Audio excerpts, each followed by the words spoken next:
Thanks so much for visiting Tina Butty on YouTube. Please don't forget to like and subscribe.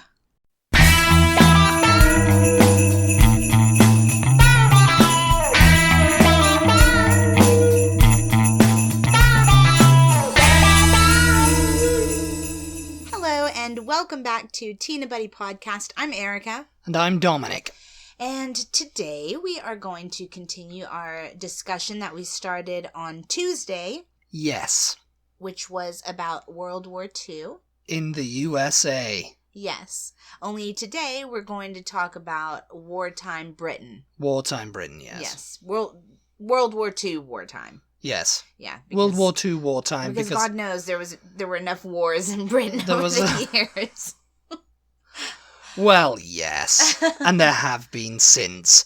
But really, I think, World War II, it's a source, as is World War I. But World War II mainly, I think, because, with World War I, it was kind of just a case of the nothing vast happened. Opposing armies. Well, nothing really happened in Britain in World War I, did it? No, not really. I think there was a slight rationing, but not too much. Well, no, as far as, World War II, Britain was actually being bombed. Oh, yeah. Whereas during World War I... It was the vast opposing armies of the Austro-Hungary Empire and the Germans. Yeah. Mainly the German Empire. And Britain and its allies. Yeah. And, it wasn't really the same thing again in World War II. Nazi Germany had the Nazi war machine basically just invaded all of Europe. Yeah. It began Britain tried to appease Germany in late 1938 with Neville Chamberlain and his piece of paper. I have in my hand a piece of paper, the Munich Pact. Mm-hmm. And it basically gave Germany permission to invade a small part of Czechoslovakia, as it was known then. Yeah. Called Sudetenland? Sudetenland, I think it was, yeah. And so it was like, oh yeah, you can have that bit because, I don't know why Hitler wanted it, because Hitler wanted everything ultimately, didn't he? Maybe it was just like, let me just say I just want this to start off. Yeah. You know, and they'll be none the wiser when I take over the world. Yeah, well, maybe, yeah. I think that's what it was. And so he invaded that little bit, and then he invaded fully a few months later. Czechoslovakia was pretty much invaded by Germany and taken. And so they were just and then the British government came out and said, well, we're going to stand by Poland if you ever try to invade Poland, because I think they knew his ultimate goal was Poland. Yeah. But what they didn't realize is Stalin and him had signed a secret pact saying we're going to divide up Poland between us. Secret pact. Russia and Germany will just divide it up. We'll have the East, you have the West, Yeah. And, that was without the British knowing. It was like this. And so eventually, the Chamberlain issued this ultimatum to Hitler you just stop what you're doing now. Yeah. You better stop. And Hitler ignored it, and they invaded Poland anyway, and that's when, on the 1st of... I think it was the 3rd of September in 1939, Britain and France declared war. Yeah. And Britain was effectively at war, obviously. Yeah. But a couple of days before that, the whole country had kind of known it was going to happen. They were like, yeah, Hitler can't be stopped now. Even though he'd been declared Time Magazine's Man of the Year in 1938. Yes. Yeah.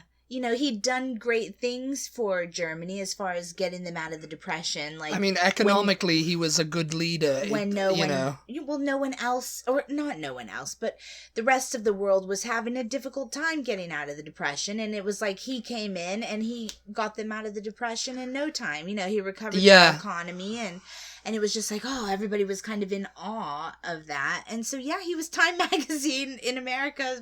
Time Magazine's Person of the Year. It was a great chance because I think obviously he rose to power through the Hitler Youth or whatever, the fascists party and all that, and there was a rise of fascism in Britain with Oswald Mosley.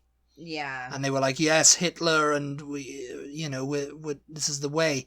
But of course, obviously, with Oswald Mosley, when Hitler turned mad, and everybody could see, and this Hitler must be stopped. Everybody was like, actually, fascism isn't the way. Yeah.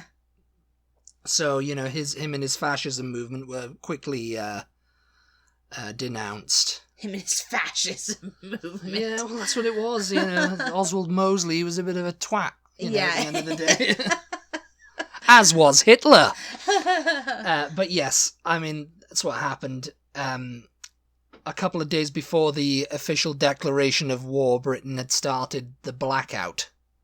Oh, yes. The Blackout. Yeah, and it wasn't popular. I mean, as you said, it was like the masks and stuff now. Well, no, we read recently on Facebook someone comparing. It was just a little thing like, oh, imagine during the war when all of Britain was told to black out their windows, to put their lights out and everything. Yeah. Imagine if somebody sitting at home went, no, I'll have my light on if I want to, thank you very much. And, they were comparing that to people over here or people around the world being told to wear their masks because it as blacking out their windows and turning their lights out was for their own safety, was for their own good. So are wearing masks, so that was where the comparison was. But you said there actually were people. Oh, there were the morale was lowered considerably with this. Yeah.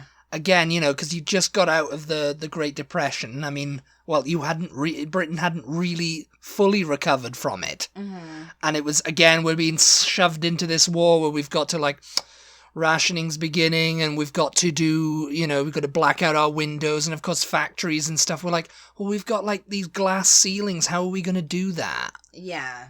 Blacking, because we need to work through the night to get this stuff done. Right. And so we need light, so we can't, we'll have to paint the windows, and the windows still let light in. Yeah. And of course, over-officious ARP wardens were coming round saying, oh, put that light out. Don't you know there's a war on? Yeah. And, it's just like, oh. On one hand, you can see... Because even a sliver of light... Yeah. ...would, cost... You get in serious trouble for it. You get fined. Mm-hmm. But I like how there's this idea that, it was a war on, so everybody was willing to do pull their together part. the blitz spirit, is what they call it. When in reality, there were people, even back then, that were just like, nah, I'm going to keep my light on, thank you very much. No, I don't agree with that. I'm going to put my light on whenever I feel like it. I might actually have a light in the window, too. On come on, flack you, Fritz. On one hand, flack you. Yeah, like the flack from flack you, Fritz, those people. On one hand, it's like, just put your light out, it's not... Put that light out! It's like, come on, we're being bombed here. We're being bombed here. Oh my god, yeah. But just put your light out. You can imagine being really pissed off as this person's neighbor. Well, yes, I can imagine because, it's like, it's just unnecessary... Belligerence. You got the ARP guy coming round, and I can imagine with their tin hats with ARP on, years later in comedies like Dad's Army and, Goodnight Sweetheart, they were portrayed as these little officious men in tin hats, with a gas mask and going, put that light out. Don't you know there's a war on? Yeah. You're going to be fine. That's it. I'll have you for that. And you kind of feel like, oh yeah, why wouldn't they have just put their light out? But at the same time, on the other hand, I cannot imagine that the Nazis cared whether they saw lights or not. I think years later it came out. Britain's down there, just drop the bombs. Yeah. And it was kind of like, oh no, you're using the lights to guide them to cities and all that kind of stuff so they can, use as a... And I think years later the German bombers and all that, who flew, said, no, we were following the Thames. Or we were following the train tracks. Right. Into the cities and stuff like that. That's that's how we knew. Of course they had specific bodies of water that they wanted to hit, but they weren't like, oh no, those are houses down there, we don't want to hit those. It's like, well, this is the they Nazis didn't we were care. talking about. Yeah, they didn't care. And up and even as a kid, as a kid, we were always, as when I was a kid, like in the early 1990s, they were still finding unexploded bombs, because so much tonnage was dropped on cities, especially in London and Liverpool. All the port cities and stuff like that, like some of it didn't explode, and it just got built over, And it was mostly the port cities that were being bombed, right? Yeah, I mean, yeah, it wasn't like, out in the country, right? Because, well, we're going to get to that point, I think, in a second, but that's where they sent all the kids, isn't it? Operation Pied Piper was put into effect. Yeah, because evacuate the children. Because they weren't bombing country estates and like little villages things like that, right? They weren't flying out there because, I mean, at the end of the day, you had the anti-flak guns and the anti-aircraft guns. You also had the RAF, the Battle of Britain, that kind of like, because, that's what Hitler wanted. He wanted air superiority over Britain so they could invade. Yeah. That's what he wanted, and that's why the invasion of Britain was cancelled, because the RAF effectively foiled that. Yeah. With the Battle of Britain in 1940. But they still continued to come over and bomb, later in the war it would be like doodle bugs. They call it. It was like automated bombs that they just send over and just blow up wherever, wherever, yeah. Where it wasn't even like, human whether the light guided. was on or not. Whether the light was on or not, you got bombed. Well, I mean, even in the country, Yeah. If one happened to land in a field and explode and kill all the cows or whatever, or the sheep or whatever, that was it. But, back during the very early start of the Blitz is what they called it. And it lasted 8 months from September 1940 to May 1941. Yeah. And it was a major event because the most intense period was the start, when London was systematically and continuously bombed for 56 nights. Yeah. So, and then, people were getting down into the Anderson shelters, which was... It was to cause damage, wasn't it? But it was also No, it was to lower morale. It was Hitler just going, wear the British spirit down. Yeah. And that's where they get the Blitz spirit from, Yeah. Because witnesses at the time, like foreigners, Americans who'd been in London during the war, was like, oh yes, the Londoner... They're not fazed by this, there's no kind of like, and people who were like psychoanalyzing the morale, like people weren't having like shell shock, or people weren't having like that kind of thing. They were just getting on with their life, like, oh, 90, interesting. That's so old Madge got bombed out last night, I never ever, you always hear about and you always think about soldiers who were in the war having what they called at the time shell shock. Now we call it PTSD, Yeah. But you never ever think about the general public private citizen who was not fighting anything. Yeah. Whose house got bombed out, or who was repeatedly having to go down into the London Underground or wherever, or these underground shelters. Well, they build. Well, some people who didn't live in London, right, and they didn't have access to an underground or didn't know anyone. They used to have a back garden or an allotment, even. They had these Anderson shelters, which were named after the Minister of War, which were just basically corrugated iron sheets. Oh, yeah. That were, half buried in the garden, and, they'd send kids, and the families would just go out and sit in there when an air raid siren went off. And it's like, that thing was, if that got a direct hit, they were dead. It wasn't going to protect them at all. Yeah. I mean, it might protect them from the house exploding or whatever, but it's just, it was just to give them peace of mind, I guess, a little bit of like, so they didn't have to worry it's so like, much, it was very blitzy last night, wasn't it? But I remember talking to your gran about it, just about being bombed, and she said, because she was a nurse during the war, wasn't she? And she was sent to she was posted to all the port towns and stuff, that's where she was, and she said, oh yeah, we'd have to go we'd have to go underground when the bombing. Oh, would, yes, had to go underground, yes. I mean, it was just kind of like it was accepted as fact, you know. But it you was don't think about these people who, you know, and I mean, did she seem like she had any PTSD, or do you remember hearing stories from your dad or your No, actually, no, and he was uncle that no. And you never do. You never do hear about these people who were being bombed. Because their homes were under threat for years. You never hear about them like having PTSD or like, flashbacks or I mean, I imagine there was kind of like a little bit of depression and a little bit of like, just general kind of like anxiety, like tonight I hope I don't get bombed out because it'll be very annoying, Yeah. And it's like a little bit of like depression. It's like, I just got bombed out, so good. But it was just kind of like there was a community spirit in like, you can come and DOS with us, and I mean, surely our house is still standing. Surely there were some people, especially people who lived in these port towns that were being bombed all the time. Surely there are some people who had members of their family who did experience PTSD and who did have flashbacks throughout the rest of their life about having been bombed, maybe nightmares or whatever. Surely that must be a thing somewhere. And it's because like they talk about it. It only makes sense for it to be, but you just you don't hear anybody talk about it really. Well, no, like I'm talking about like shows and stuff, of the time and well, not of the time, but of the period dramas from the 40s. They'd be talking. Just like, old Mrs. Hardcastle got bombed out last night. She was in bed and, bam, that's the end of it. Yeah. She all right? Yeah, she's all right, but the house is gone. Yeah.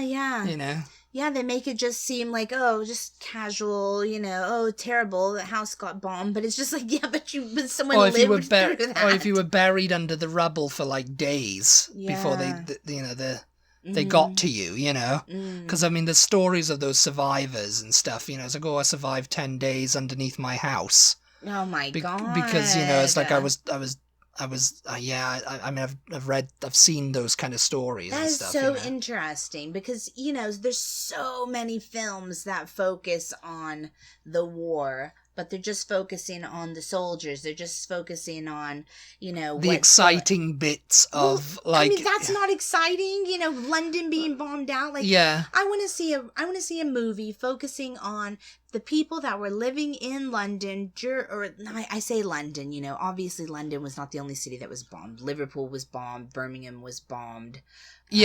Cardiff. Edinburgh. All them. The port cities. So I say London. I don't mean London. I know that London is not the only city in Britain. They were focusing though on London, because that was the capital and everything. Right. And they were hoping, but I mean, statistically, the West End, like Westminster and where the Houses of Parliament are, it didn't really catch much. Which is kind of weird. Yeah, it was only the East End because they were trying to bomb the docks. Yeah. But you would have thought they would have tried to bomb, you would have thought just to make a point, bomb the Houses of Parliament. I mean, I'm sure there was one German bomber somewhere that was probably like, yes, I'm going to get the Houses of Parliament into there, yes, Because he was a German spy with a British accent. Yes, I'm going to bomb the Houses of Parliament. Yes, I'm going to get the Germans. But no, I think it would be really interesting and just a different take on the war because there is so much focus on the war. Yeah. For there to be, some story told about just the people who were living in any of these port cities who were bombed and what kind of effect that had on their lives. Well, I would watch that movie, I think there was a lot more stress on the kids that were evacuated. Yeah, let's talk about that. Operation Pied Piper, which evacuated... I think 24,000 kids went overseas to Australia and stuff like that in the beginning. But then they all came back. That is crazy. crazy, though, because they weren't shipping them off to relatives who lived, like, in Australia. They were just sticking a name tag around them. That's so... And giving them a little suitcase with a teddy bear and telling them, okay. And their mothers had to do it because, you know, and it's like, there was those propaganda posters that were like, don't do it, mother, leave them where they are, you know, if you take them back, then you're giving Hitler a chance, you know, and all that kind of stuff. What? Because, you know, there were some parents who were like, I don't want my kids away from me. Yeah. But they were like, no, you've got to have them away because, you know, I mean, you're whose essential. idea? The British government, you know, the government's like, you've got to send your kids away. It's because you have like the Chronicles of Narnia, let's say. Oh, the Chronicles of Narnia, which highlights it. That's kind of the whole point of the story, right? These kids Narnia, get sent, but they're not getting sent to Australia. They're just being sent like to where, like the countryside. The countryside, somewhere. yeah. There was a lot that was sent to the countryside, and they were sent to live with families and stuff. And they just had little tags on them, and they were sent to go basically. Please look after this child. Thank you. Basically, go live with people that they don't know. I don't remember if you had a relative that lived. If you had a relative that lived out in the country, then yeah, they'd send you. But they didn't know this person. But sometimes you'd get someone to sign up and say, "Do you want to be in the? Do you want to take in some kids? Do you want to take in some kids on this farm?" Oh my god! And it's like sometimes the life was better for them out there because they had plenty to eat because they lived on a farm, and you know they didn't really feel the pinch of rationing because they were getting it fresh. Yeah. But people in the cities, you know, the rationing food and everything was like you couldn't get anything, and the queues were absolutely everywhere, you know. But I can't remember, but it seems like we just recently saw something. I don't know if it was a movie that came out or what, but it was dealing with this kid. Stop me if you can remember what I'm talking about. Yeah, I know. This kid that comes back, and he's been gone like what? Since when did that? 1940 they start. Well, 1940. Okay, so he doesn't come back. He doesn't get to come back then until like say after the war sometime. Do you remember what it was? And he doesn't even really remember his parents because he was so little. He was like 3 or 4, and he's just like, oh, I've got to come back and live. Yeah, I don't remember what that one was. You know, like 5 years later now, I've got to come back and live with these people that I do not really remember. You know. I can't remember what that was either. But, yeah. But I mean, that was true life, wasn't it? You know? That was true life. I mean, if they were young enough, then yeah. Yeah, you don't really start remembering things till you're like 5 or 6. You go... Sometimes their parents were killed, you know, and while they were evacuated and they had no home to come back to, or a relative they didn't know that lived in the city, and it's just kind of like, oh, I don't really like living here, you know, I preferred it out in Gloucestershire or, you know...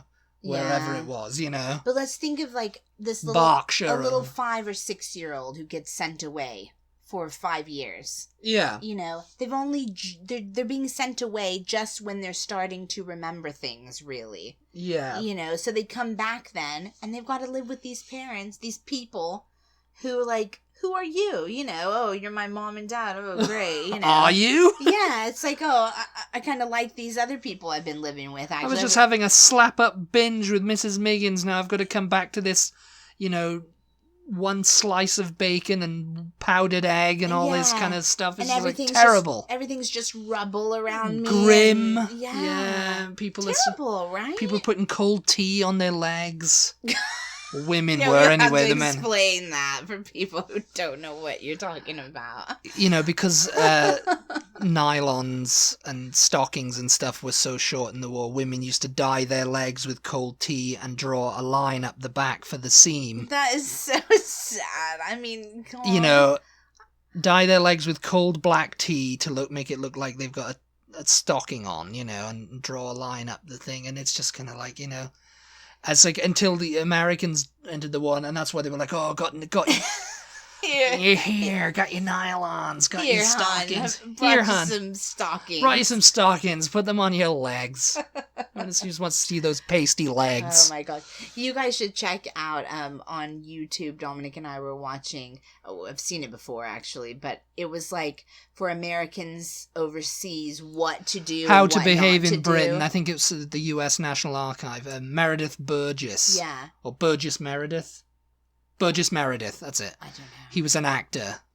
And it was a legitimate film that they showed. It was a GI soldiers. Training film. What to How do, to behave what in Britain. Not to do. It's really fascinating. Yeah. And there's humor in it and stuff. And of course, yeah. And actually, I mean... And actual generals of the time. You'll find things funny just because of the way that it's portrayed. Yeah, the way that it's portrayed, yeah. I can't remember what the title is, but if you just type that into YouTube, it's so interesting. It's How to Behave in Britain at 1943, I think it was. Mm-hmm. Because America entered the war after Pearl Harbor in 1941. So, you know, the US started deploying its troops into Britain quite regularly, you know, by 1942-43, you know. Mm-hmm. We'll actually have to do another episode somewhere down the line where we kind of make the points that they're saying in that video to see whether it's true. Because people still make fun of it, you know. It's quite a funny video to watch, you know. Mm-hmm. And you got Burgess Meredith there playing this GI guy, and he's just like, "Oh, now watch this. What this guy does here now." Yeah. Oh, you don't want to do that. You don't want to do that. You don't want to be flashing your money around. Yeah. Or chewing gum because these people don't have anything. Yeah. Yeah. Anyway. Anyway, yes. Well, yeah. I think we've covered pretty much everything. Yeah, I mean we've hit a lot of the main points. I think the blackout, the bombing, the sending the kids away, the sending rationing. The kids. Yeah, the rationing was terrible. I mean, rationing is really an episode topic all unto itself. Yeah, really, because I mean it's kind of terrible what people were eating back then. Yeah, they had absolutely nothing, and that's where that's where the stereotype, you know, like the American, GIs would come back to America and go, "Oh, British food, man, it's terrible." Yeah, that's where it came absolutely from. Terrible. Mm-hmm. It's like you couldn't get anything over there. Couldn't get a hamburger. Couldn't get a steak. Couldn't get proper eggs. Yeah, yeah. I mean, you can understand where that comes from, and the rationing was a lot more strict 1954 than it was in America, and lasted a lot longer. Yeah, 1954 it ended, so well after the war ended.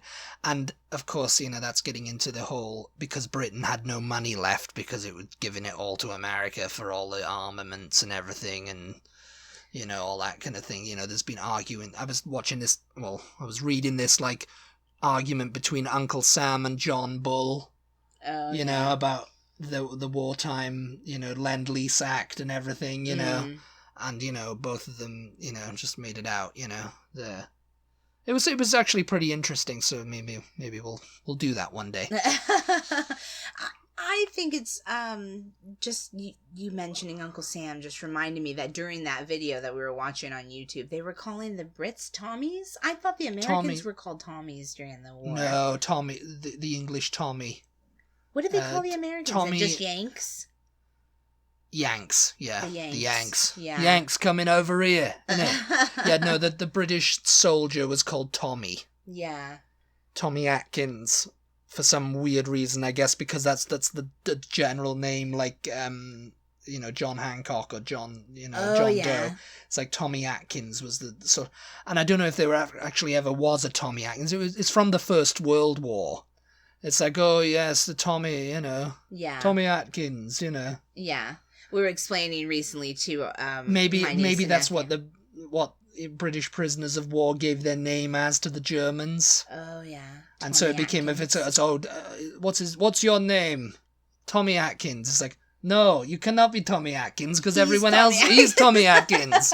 It's like, I don't know. I mean, I'm making that up, so I've got to do some more research on that. We recently, for some reason, my nephew was getting really into Tom and Jerry, and so we recently were explaining to him and my niece where the names Tom and Jerry came from, and for anybody who might by chance not know, that's why Tom and Jerry, the cartoon characters, are called Tom and Jerry. Tommy was basically the Allied soldier. I mean, Tommy was like, he could be an American soldier, but I've heard the Allied forces were just generally referred to as I'm guessing so, but I've only ever heard it referred to like a British soldier in Like, you know, that kind of context. Yeah. Because, I mean, British war films and whatever. It's like, Well, oh, for you, Tommy, the war is over! And then Britain loves a nickname, so of course Tommy. They shortened the Germans Tommy. to the Jerrys. Yeah. Yeah, the Germans, Jerrys, yeah, they were the Jerrys. Yeah. Old Jerry, and, in the First World War, the Germans were called the Hun. The Hun. Yeah, what was that? I think it was something to do with Attila the Hun, or the Austro-Hungarian Empire, you know, it's like, oh, the Hun, you know, the Bosch. Yeah. You know, the Bosch, Fritz. Yeah, Fritz, yeah. you know, anything kind of like derogatory or anything like that, you know. Yeah, right. Sausage suckers and all that kind of stuff. Oh, they were all about the derogatory names back then, weren't they? So I have no idea what they called British people, you know, Tommy. I mean, Tommy is what they like to say, oh, the good old honest Tommy. Yeah. On the front line, you know. Yeah. But anyway, I think we are. But for us, Tommy, the war talk is over. Yes. Yeah, me and Dominic are both kind of interested in the world wars, if you haven't noticed that. So we could really reenact them every day. Yeah, we reenact. She plays Jerry, I play Tom. Oh my god. Anyway. Thank you guys so much for tuning in. We hope you found this topic interesting. We always welcome anything you guys want to hear us talk about. We like to talk, if you haven't noticed. So Woo! Yes, we do. we can kind of ramble on about most things. So anyway, thank you guys for tuning in. We appreciate your support as always, and we will talk to you guys next time. Goodbye. Bye. Or auf Wiedersehen. Auf Wiedersehen. Auf Wiedersehen.